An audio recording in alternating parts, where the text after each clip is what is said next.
Okay guys, welcome back, and today we're going to continue for our chapter 4, which is 4b. Okay, determine the rule for a parabola. So again, from this one is like revision, and we just go through some examples to refresh you guys memories. Okay, so before we doing any further examples, I want to say that there are three forms we can use to help us to find the parabola. The first one we call intercept form, and the second one we call turning point form, and the third one we call like the general form. Okay, so for the first one, it's a bit limitation here because not all the parabola gonna have, two intercept, right? So for example, if our graph gonna look like this, so essentially there's a no intercept with my parabola and my x-axis, right? So first one is a bit limitation here, but for the second one and the third one, they always can converting with each other, okay? And it's quite depend on the situation for different types of questions. And if we use other method rather than the correct one, maybe I put it in this way, it's gonna be hard to calculate, but still can do, okay? Let's look at the question, example 9. First, this tell us about a parabola has x-intercepts, okay, -3 and 4, and pass through point 124. They find the rule. Of course, we can do this with 3, 0, 4, 0, and 1, 24, right? And we plug in here, then we can find our A and B and C. But this way is the long way to do, okay? The effective way to do is this guy, okay? First, we can write y equals A times what? X plus 3 and x minus 4, okay? Then you realize we use -3 intercept, and we use x equal 4 intercept already. And suddenly we drop to only one unknown, which is A over here. So we can plug number 124 in, then we can get our A value, so we can directly get all the requirement, okay? So that is for here, this guy, okay? And for this one, they tell us the turning point. I highlight the important things, and we should use the turning point form.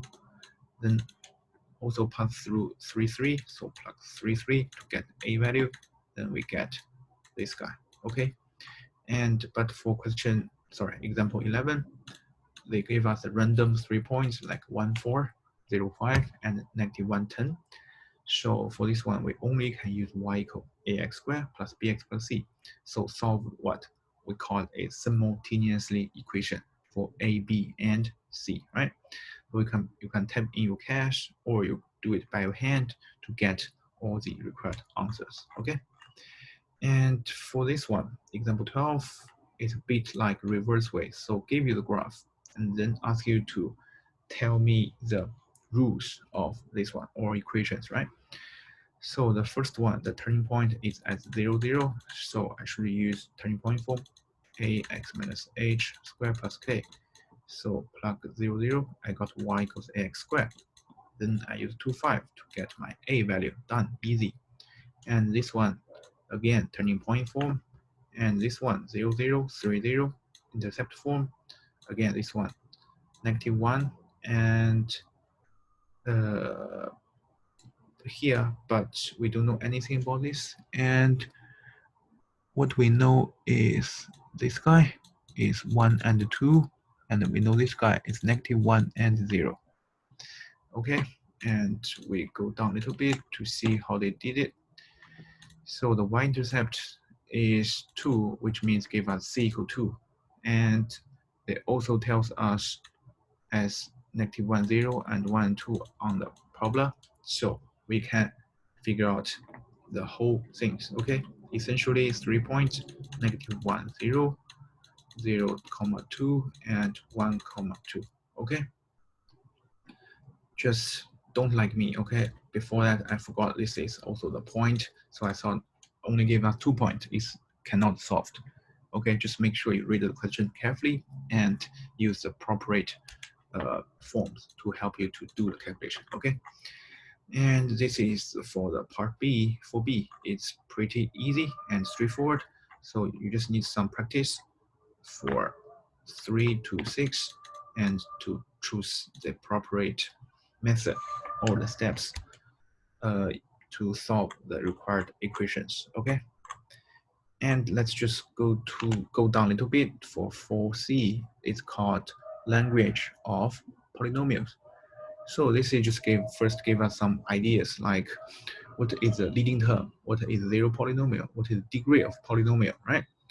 And what is constant terms. So this one is important because we need to know the degree of polynomial like we covered in previous video. You have to notice is that quadratic means or cubic means or quartic means, right? So make sure you know the degree of polynomial is the index of the leading term. And the leading term is the highest index, okay? So in here, Px, for example, the degree of polynomial is just like 4. So it's a quartic equation, okay? And for example 13 is straightforward. You just plug in the value to do the calculations. And for this one, you need just to make sure because q -1 equals q -2 equals 0. In this form, it means x equals -1, my y 0, and my x equals 2, my y equals 0. And same thing over here. So my x equals 1, but my y is equal to 21, okay? And this is called arithmetic polynomial, so it's from highest order to lowest order. You can do adding, subtracting, and multiplication, okay? So for this one, it's just pretty straightforward. And this part is essential. Equating coefficient, it looks like pretty easy. We just make the left-hand side equal the right-hand side. But it gives us the basic ideas about, later on factorizing and long division, and also it can apply to the special math. When you're doing the complex numbers, sometimes you need to do the equating coefficients to find the factors, okay? So once I'm doing special, I will show you guys what I mean. But now just like remind you guys a little bit, equating coefficients is pretty important and you should know how to do it, okay? Just make sure every coefficient is equal to each other, which means the left-hand side equal to right-hand side, okay? Maybe let's look at this one. So x cubed plus 3x squared plus 3x plus 8 gonna be right like this. So you need a and b. What we can do is open the brackets for the right-hand side, okay? To do the calculation, make this one, and then you just realize for the left, the x cubed is just 1, so my a is 1. My square should be 3, so 3 equals 3a. And my 3x must be equal 3a again. And my 8 must be equal a plus b.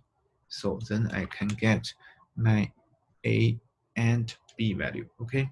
But for part B, they ask us to show that cannot be written. So what we do is we assume it can be written. Then we try to find what we call its contradiction.